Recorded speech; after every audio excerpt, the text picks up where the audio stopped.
Coach Drag Podcast Express. Cher auditeur, dans cet épisode du Coach Drag Podcast, je vais partager avec toi comment j'ai obtenu un plan A4. Avant de commencer, voici quelques mises en garde. Premièrement, ce plan A4 n'est pas le résultat de quelconque technique de séduction super avancée et secrète.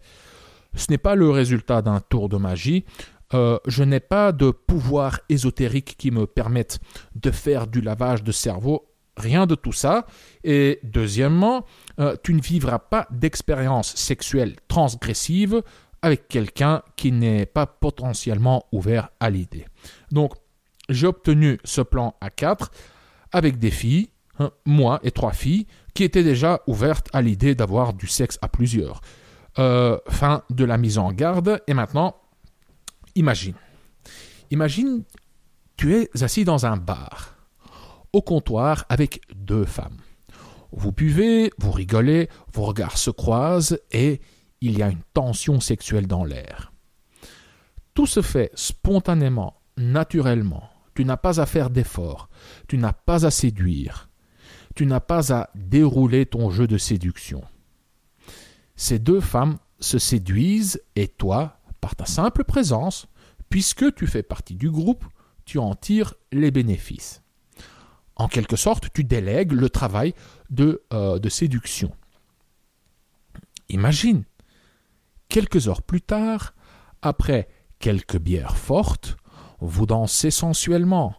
Petit bisou dans le cou d'une de ces femmes, petit bisou sur la bouche de l'autre femme. Tu prends la main de la première, tu la mets sur ton entrejambe.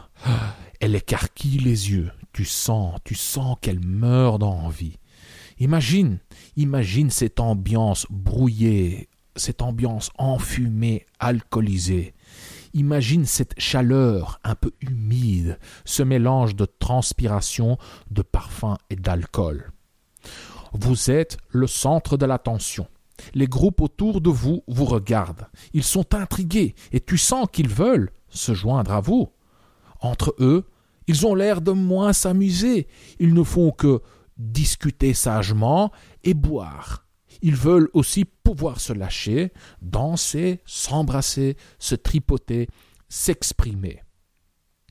À un moment, une fille d'un de ces groupes vient se joindre à vous.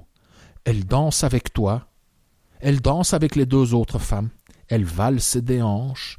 Elle lance des regards provocateurs. Elle se rapproche pour danser collé serré. Tu l'embrasses.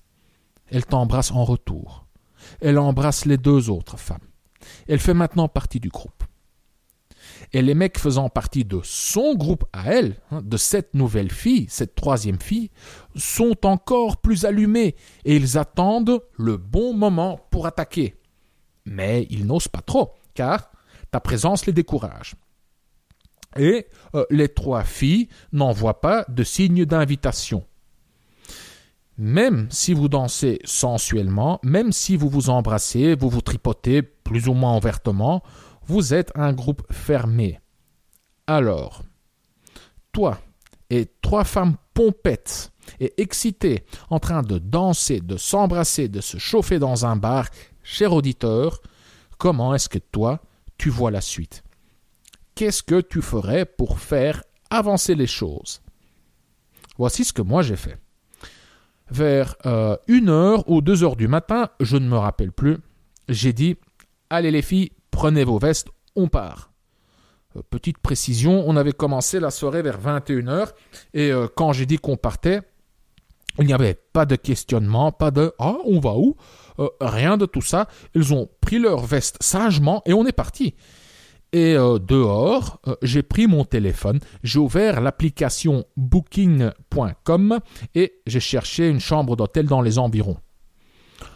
1 demi-heure plus tard, on est à poil en train de s'embrasser, de se toucher, de se lécher, de se tripoter, de se pénétrer. Le rêve de tout homme. N'est-ce pas? Pas si vite. Comme dans beaucoup de cas, la réalité est moins glamoureuse, bien moins glamoureuse que le fantasme. Ça ressemblait plus à du porno bon marché et pixelisé jusqu'à du porno de luxe en haute définition, hein, avec du champagne, du caviar, des limousines. Et pourquoi, hein? Pourquoi était-ce moins glamoureux? Et comment est-ce que j'ai obtenu ce plan A4? Car ce n'était pas du hasard, mais en même temps, je n'en suis que partiellement responsable, hein. Donc d'abord, je vais expliquer pourquoi c'était moins glamoureux et ensuite, j'expliquerai comment j'ai obtenu ce plan A4. Alors, pourquoi était-ce moins glamoureux? C'est simple. À cause d'une mauvaise organisation de ma part et à cause d'un ensemble de contraintes logistiques. Premièrement, quand j'ai réservé la chambre d'hôtel, j'étais déjà sous, hein, et je me suis trompé de date. J'avais réservé une chambre pour le lendemain. Et quand on s'est retrouvé, donc vers 1h ou 2h de la nuit, hein, environ, plus ou moins, quand on s'est retrouvé devant l'entrée de l'hôtel, le réceptionniste ne nous a pas laissé entrer. « Oh, désolé monsieur, c'est complet. »« Oui, mais je viens de réserver. »« Ah, monsieur, quel est votre nom ?»« D'accord, oui, je vois. Monsieur, vous avez réservé pour demain. » Oh, merde alors, hein, 84 € jetés par la fenêtre. Heureusement, le lendemain, ils ont eu la gentillesse de me rembourser. Heureusement que j'y ai pensé, hein, heureusement que j'ai pensé de les appeler, de leur expliquer la situation et de demander, de manière un peu gênée, de me rembourser. Donc, après cette première gaffe, j'ai rapidement dû chercher une alternative et l'hôtel le moins cher dans les environs avait des chambres libres. Hein. Ibis Budget, c'est un hôtel bon marché comme les hôtels Formule 1, pas très propice à la séduction, c'est le moins qu'on puisse dire. Et en plus, le réceptionniste de l'Ibis Budget nous avait filé une chambre avec un lit avec 2 matelas. 2 matelas séparés, 2 matelas d'une personne.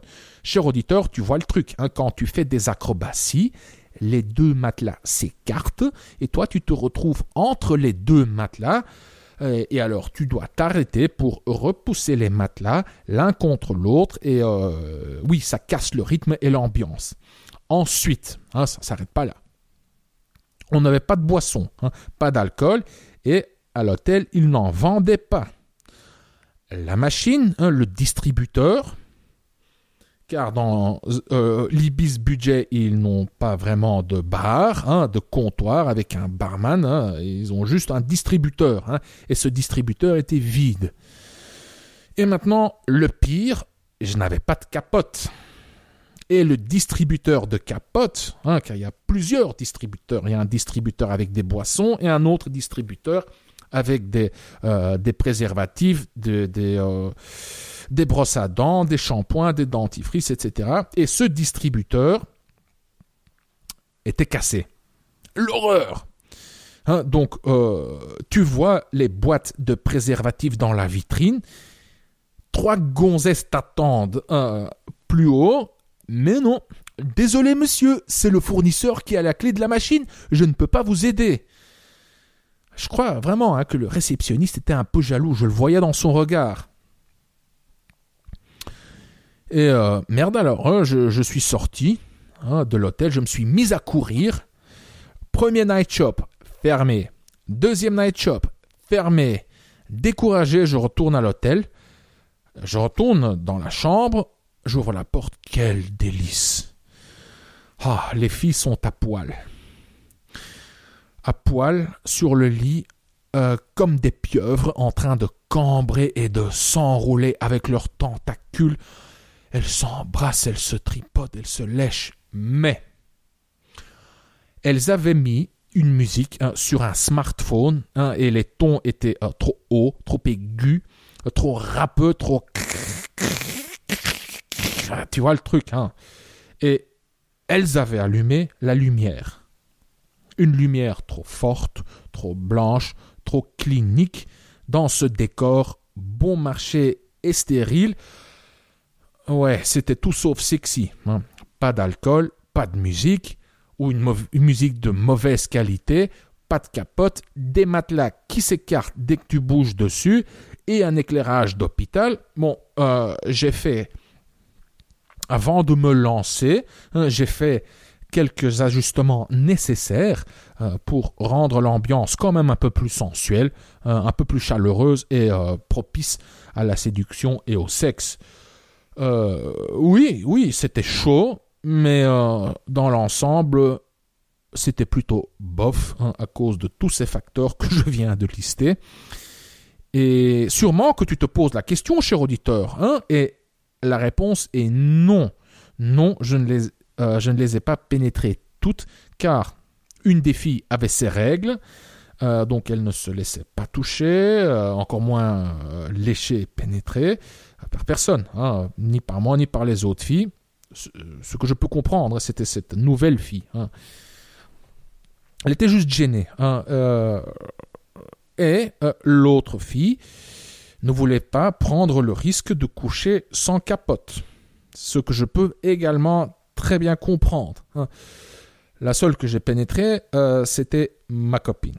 Voilà, donc si tu veux des détails croustillants, tu les as. Voilà. Et donc, est-ce que ça compte réellement comme un plan à 4 ou pas? Je sais pas vraiment, partiellement, un petit peu, mais en tout cas, c'était un pas dans la bonne direction. Maintenant, qu'est-ce que j'ai appris de tout ça? Cette expérience était une bonne piqûre de rappel de l'importance de la préparation. Avant, quand je sortais pour draguer ou pour aller en rendez-vous, j'avais toujours ma sacoche avec moi. Et cette sacoche contenait des capotes, du lubrifiant, un labello, une trousse de toilette avec une brosse à dents, du dentifrice et, écoute ça, cher auditeur, et même une lampe de vélo rouge. Et cette lampe rouge est un outil d'éclairage idéal.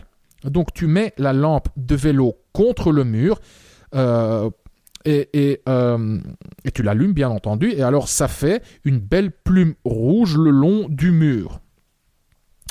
Et cette plume rouge, cette lumière rouge, elle crée une ambiance érotique, un peu comme dans un bordel ou un bar de striptease. Et peut-être que tu trouves que c'est exagéré, mais crois-moi, avec cette lampe de vélo rouge, donc vraiment le feu arrière d'un vélo, qui se charge avec sur ton ordi avec une clé USB. Cette lampe de vélo rouge, oui, avec ça tu crées l'ambiance parfaite pour une nuit torride. Et oui, j'ai déjà eu à quelques reprises la remarque de la part des filles, genre « Ouah, t'es bien préparé, tu fais ça souvent, j'ai affaire à un professionnel ou quoi ?» Et oui, oui, je suis bien préparé. Et ce soir-là, le soir du plan A4, j'avais commis la même erreur qui m'a coûté quelques belles conclusions dans le passé.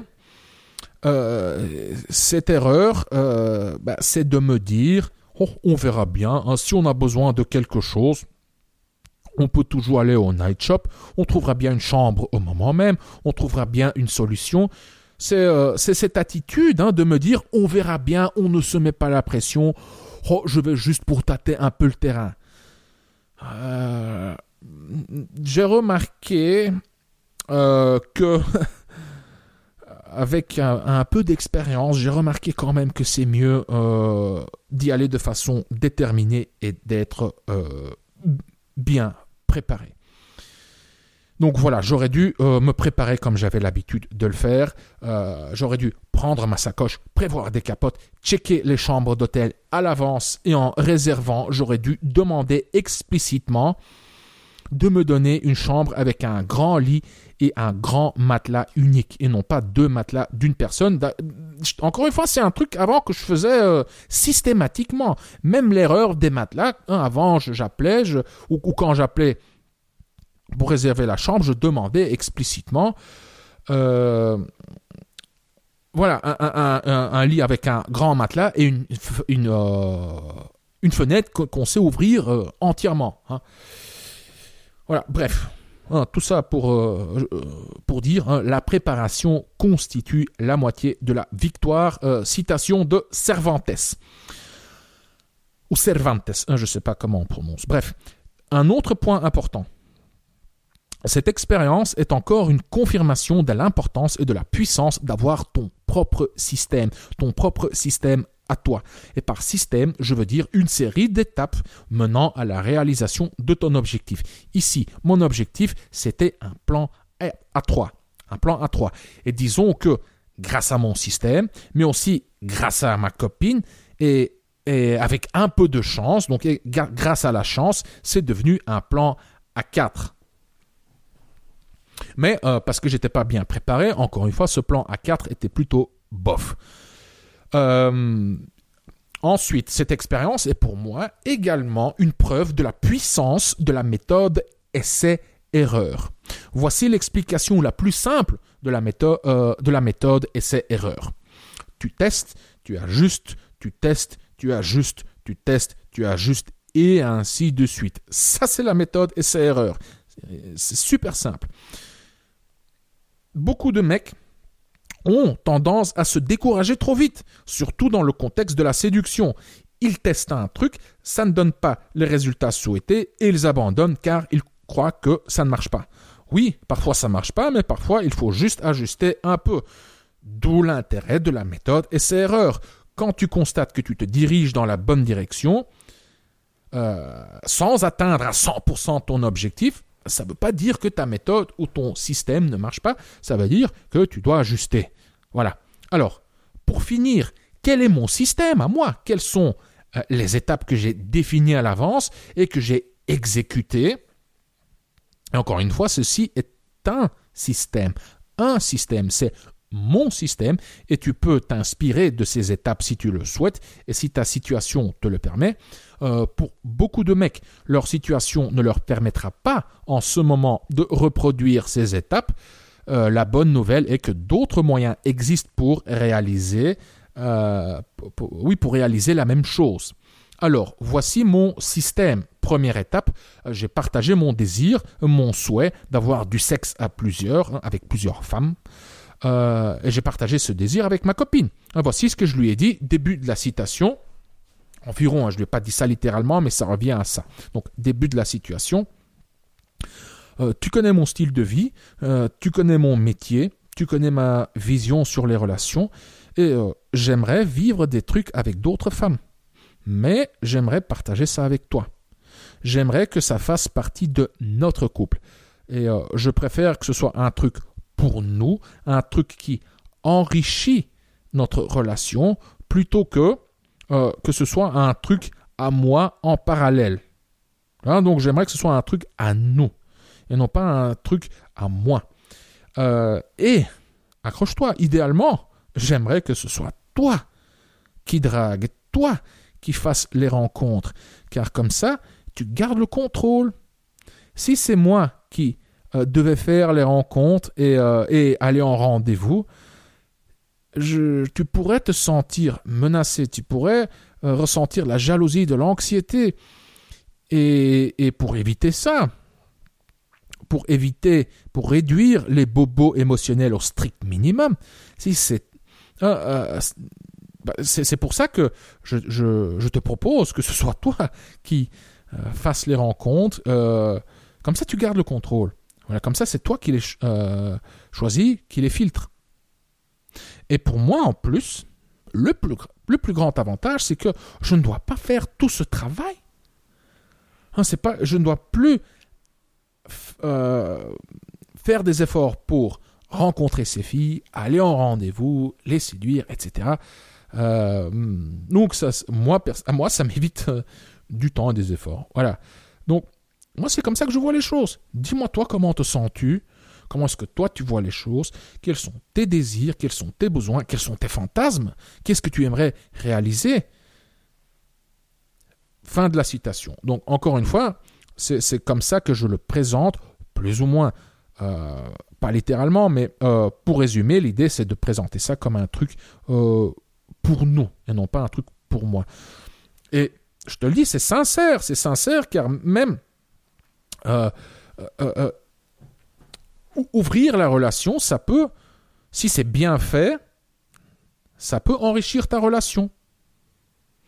Si c'est pas bien fait, ça peut la mettre en danger. Ça peut signifier la fin de la relation. Donc c'est délicat, il faut savoir s'y prendre. Mais bon, ici je ne vais pas entrer plus dans les détails, sinon je risque trop de m'écarter. Passons à la deuxième étape. Donc la première étape est de partager ce désir avec ma copine.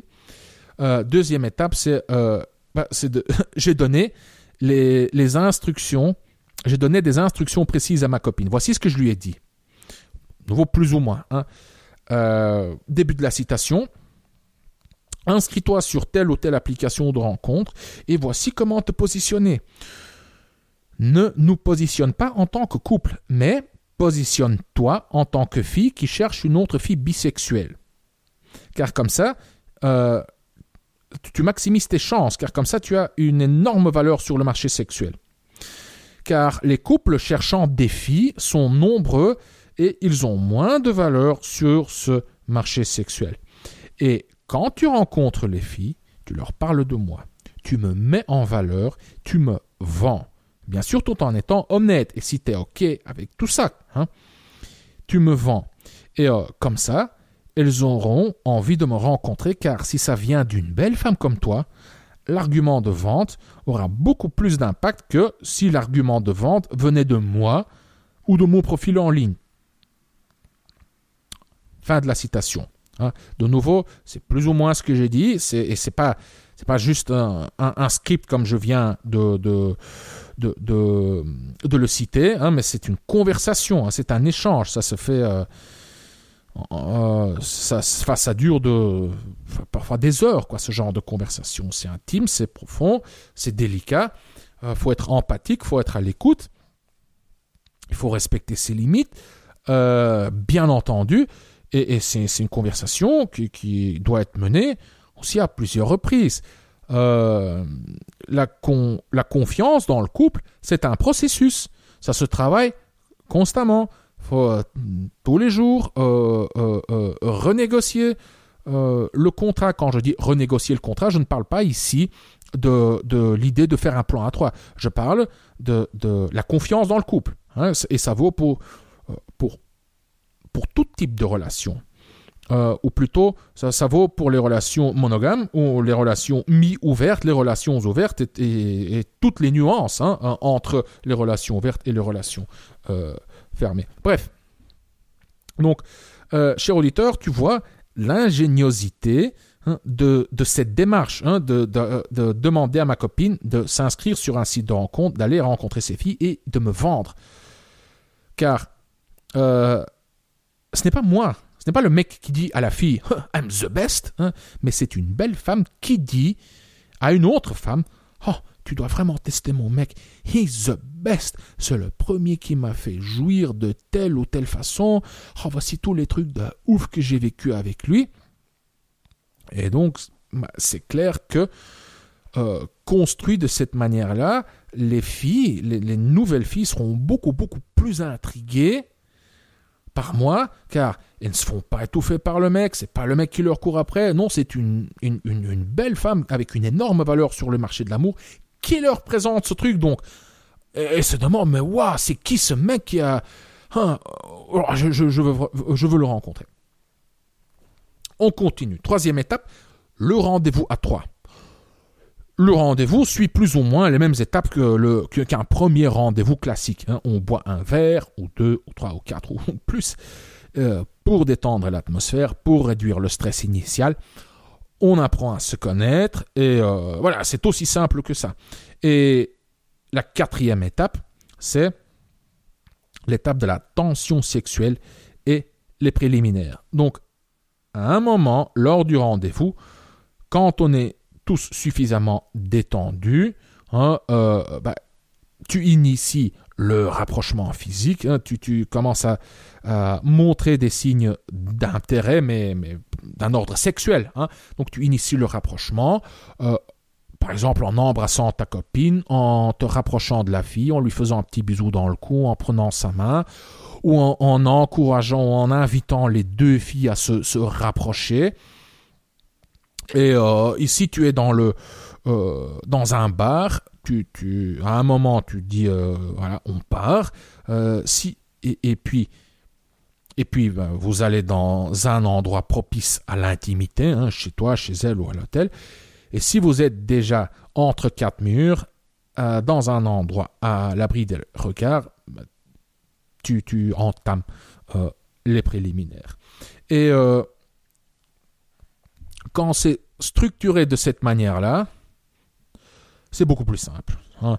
Ta marge d'erreur, donc je parle ici du plan A3 ou du plan A+, quand c'est structuré de cette manière-là, c'est beaucoup plus simple. Ta marge d'erreur est beaucoup plus grande. Tu dois faire moins d'efforts car la troisième fille sait pourquoi elle est là, elle sait ce qui va se passer et ta valeur à ses yeux a déjà été boostée par ta copine. Donc, pour résumer, 1. Trouve-toi une copine bicurieuse ou bisexuelle.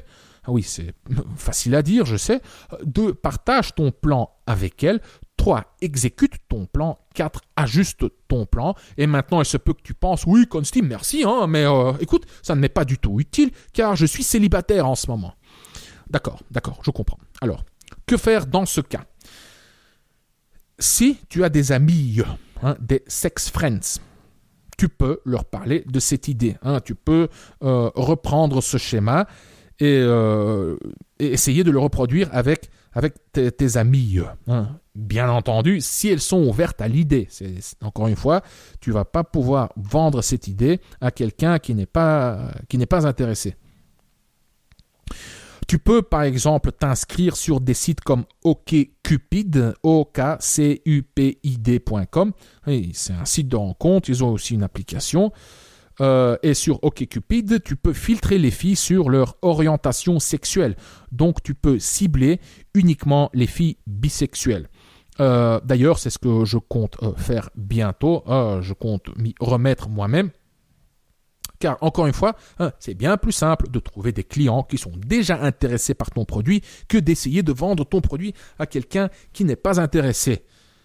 C'est plus simple d'avoir un plan à 3 ou à plusieurs avec des filles intéressées par ce genre d'expérience. Oui, mais Consti, si elles sont déjà intéressées, alors ce n'est pas vraiment de la séduction. Ma réponse, qu'est-ce que tu veux? Est-ce que tu veux qu'on te caresse l'ego ou est-ce que tu veux qu'on te caresse la bite? Car crois-moi, ouais, je me répète, je sais, mais tu vas pas pouvoir vendre l'idée d'un plan à 3 à une fille qui n'est pas intéressée. Si tu es hétérosexuel, cher auditeur, dis-moi comment est-ce qu'on pourrait te vendre l'idée de coucher avec 2 mecs. Il n'y a pas moyen, sauf peut-être pour une grosse somme d'argent. Voilà.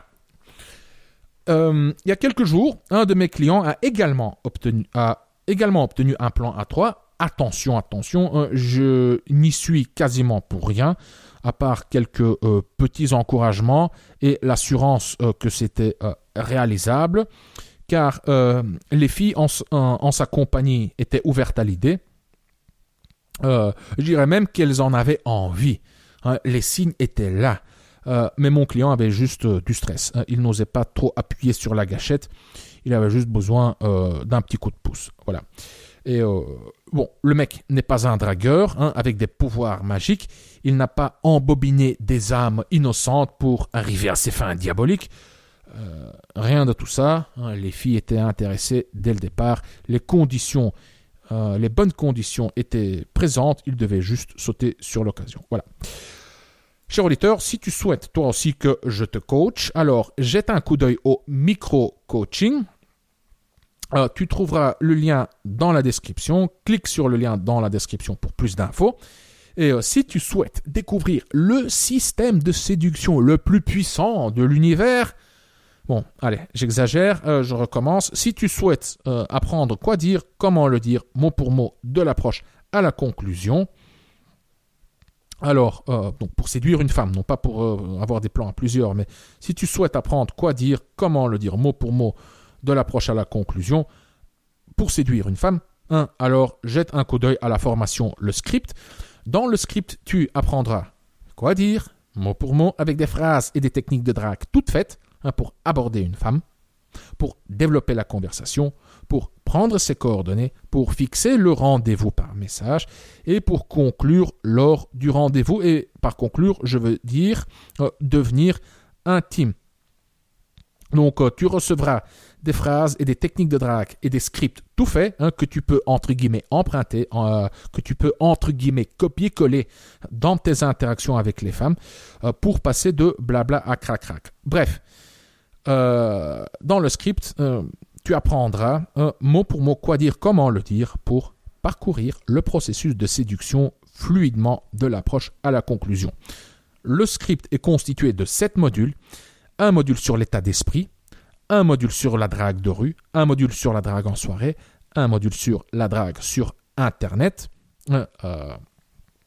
et sur les applications de rencontre, un module sur la drague par message, tout ce qui est texto et les applications de messagerie, comme WhatsApp et Messenger et je ne sais quoi. Il y a un module sur le rendez-vous et le dernier module est intitulé le puzzle complété et ce dernier module regroupe tous les concepts des modules précédents. L'idée de ce dernier module est de renforcer, de consolider ton apprentissage.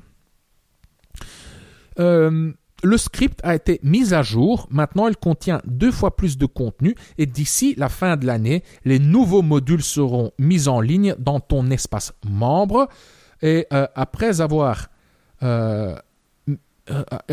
uploadé les mises à jour, car les mises à jour ne sont pas encore uploadées, se trouvent dans mon Google Drive. Après avoir uploadé les mises à jour, j'augmente le prix. Si tu te procures le script aujourd'hui, avant la mise à jour, et avant l'augmentation du prix, tu recevras les mises à jour gratuitement. Voilà. Si tu es intéressé par le script, clique sur le lien se trouvant dans la description. Merci et à très vite.